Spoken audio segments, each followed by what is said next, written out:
దృశ్యం సిరీస్ నుంచి మరో కథ తెరపైకి వస్తోంది. డిసెంబర్ 12న ముంబైలో షూటింగ్ మొదలవుతున్న థ్రిల్లర్ మూవీ ఆడియన్స్ ముందుకు వచ్చేందుకు రెడీ అవుతోంది. అయితే ఈసారి కథను నడిపించే డైరెక్టర్ కెప్టెన్సీ ఎవరిదనేది ఇప్పుడు ఇంట్రెస్టింగ్ గా మారింది. మలయాళంలో మోహన్ లాల్ హీరోగా జీతూ జోసెఫ్ దర్శకత్వంలో మొదలైన ఫ్రాంచైజీ దృశ్యం 3 ఇప్పుడు హిందీలో కూడా పట్టాలెక్కడానికి సిద్ధమవుతోంది. బాలీవుడ్ వర్షన్లో కూడా అజయ్ దేవగన్ హీరోగా నటించనున్నారు. అయితే ఈ సినిమాకు దర్శకుడు ఎవరనే విషయం మాత్రం ఇంకా స్పష్టత రాలేదు. దృశ్యం మొదటి భాగాన్ని నిషికాంత్ కామత్ డైరెక్ట్ చేయగా మంచి వసూళ్లు సాధించింది.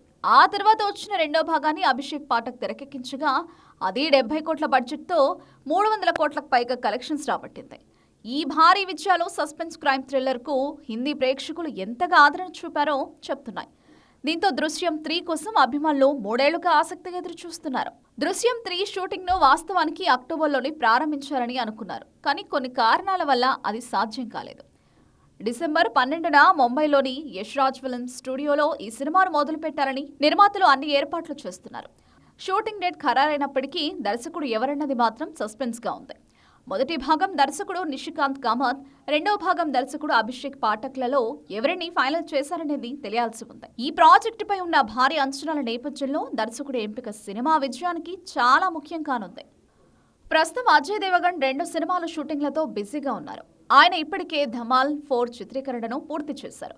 ప్రస్తుతం రేంజర్ షూటింగ్ లో పాల్గొంటున్నారు. ఈ 2 సినిమాలు తప్ప మరో కొత్త సినిమా ఆయన చేతిలో లేదు.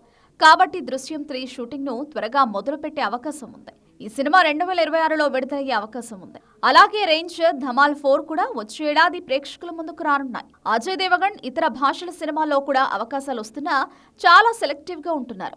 గతంలో ఆయన RRR చిత్రంతో టాలీవుడ్ లో కూడా పరిచయమైన సంగతి తెలిసిందే.